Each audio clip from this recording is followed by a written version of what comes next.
আমরা বলবো কথা বলার স্বাধীনতা রয়েছে, কিন্তু মিথ্যা কথা বলার স্বাধীনতা এটা বোধহয় জনগণ পছন্দ করে না।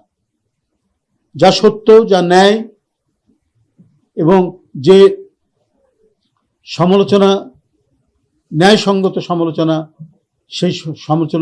সেই সমালোচনা করার প্রত্যেকেরই অধিকার আছে, জন অধিকার আছে। কিন্তু মানে কুৎসা রটানো করা, এটা তো হচ্ছে শেখ হাসিনার কাজ। কুৎসা রটানো করা এটা হচ্ছে ফ্যাসিবাদের কাজ। তো ফ্যাসিবাদের লক্ষণগুলোকে ধারণ করে যদি কেউ কাজ করেন, যারা আজকে বর্তমান সরকারের নানাভাবে মিথ্যাচার করার চেষ্টা করছেন, তাদের উপরেই কিন্তু ফ্যাসিবাদের তকমা জুড়ে যাবে। তো আমার বিশ্বাস, যে অঙ্গীকার করেছিলেন সেই অঙ্গীকার পূরণের জন্য আপনারা দেখেছেন যে হাতের কালি বুঝতে না মুছতেই ফ্যামিলি কার্ড এবং অন্যান্য কাজগুলো করার চেষ্টা করা হয়েছে।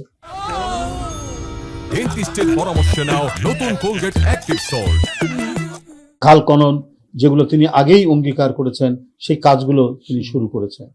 তো এই মানে একটি ভাত টিপলে যেমন গোটা হাড়ির ভাত টের পাওয়া যায়, বা সকাল দেখলে পরে সারাদিন কেমন যাবে বোঝা যায়, তো এই সমস্ত কাজের মধ্যে দিয়েই বর্তমান সরকার তারা কিভাবে 5 বছর দেশ পরিচালনা করবেন তার আভাস কিন্তু আমরা পাই। অবশ্যই গণতন্ত্রের পথে দেশ এগোবে, প্রত্যেকে তার প্রাণ খুলে কথা বলার অধিকার থাকবে, সমালোচনা করার অধিকার থাকবে। এখন পর্যন্ত আপনারা দেখেছেন কারো কোনো তীব্র সমালোচনা, এবং সেটা অন্যায় সমালোচনা হলেও কেউ কিন্তু কোনো ধরনের রাষ্ট্রীয় হয়রানির সম্মুখীন হয়নি।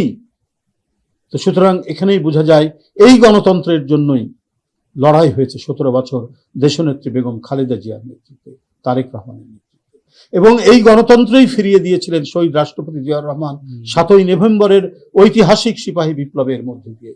এর জন্যই দেশনেত্রী বেগম খালেদা জিয়া এরশাদের মতো একজন স্বৈরাচারের বিরুদ্ধে 9 বছর আপসহীন লড়াই করেছে। আমরা সেই ঐতিহ্য ধারণ করা একটি রাজনৈতিক দল, ফ্যাসিবাদী লক্ষণ দূর করার একটি সাহসী রাজনৈতিক দল বাংলাদেশ জাতীয়তাবাদী দল। বন্ধুরা আমার, আপনারা জানেন 26শে মার্চ স্বাধীনতা দিবস, স্বাধীনতা জাতীয় দিবস। এই দিবস উপলক্ষে বাংলাদেশ জাতীয়তাবাদী দল বিএনপির কর্মসূচি।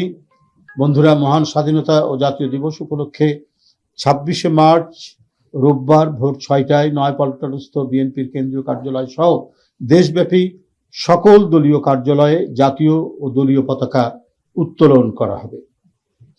এছাড়াও আপনারা জানেন যে 26শে মার্চ রবিবার ভোর 5টায় রাষ্ট্রপতি এবং প্রধানমন্ত্রী তাদের শ্রদ্ধা নিবেদন শেষে সেখানে দলের পক্ষ থেকে শ্রদ্ধা জানানো হবে। তাদের রাষ্ট্রপতি এবং প্রধানমন্ত্রীর শ্রদ্ধা নিবেদন শেষ করার পরে দলের পক্ষ থেকে জাতীয় স্মৃতিসৌধে সেখানে শ্রদ্ধা নিবেদন করা হবে, এবং সেখান থেকে ফিরে এসে মহান স্বাধীনতার ঘোষক ও সাবেক রাষ্ট্রপতি শহীদ জিয়াউর রহমান বীর উত্তমের মাজারে এবং সাবেক প্রধানমন্ত্রী মরহুমা দেশনেত্রী বেগম খালেদা জিয়ার কবরে দলের জাতীয় নেতৃবৃন্দ ও সর্বস্তরের নেতাকর্মীরা পুষ্পস্তবক অর্পণ ও ফাতেহা পাঠ করবেন।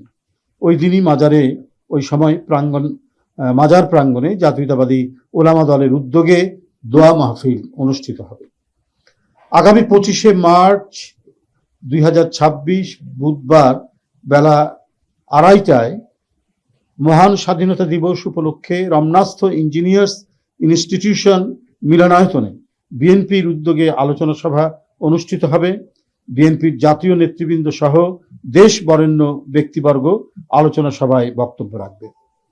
ইতিমধ্যে মহান স্বাধীনতা ও জাতীয় দিবস উপলক্ষে পোস্টার প্রকাশ করা হয়েছে এবং ক্রয়পত্র প্রকাশ করা হবে। একইভাবে সারা দেশের জেলা, মহানগর, উপজেলা, পৌর সহ সকল ইউনিট মহান স্বাধীনতা ও জাতীয় দিবস উপলক্ষে আলোচনা সভা ও অন্যান্য কর্মসূচির আয়োজন করবে। অঙ্গ ও সহযোগী সংগঠন সমূহ নিজ নিজ উদ্যোগে কর্মসূচি প্রণয়ন ও বাস্তবায়ন করবে। দেশব্যাপী বিএনপি এবং এর অঙ্গ ও সহযোগী সংগঠনের নেতাকর্মী সহ সকল ইউনিটের সর্বস্তরের নেতাকর্মীকে কর্মসূচি সফল করার জন্য অনুরোধ করা হলো। বন্ধুরা আমার, এই হলো মহান স্বাধীনতা জাতীয় দিবস উপলক্ষে আমাদের কর্মসূচি।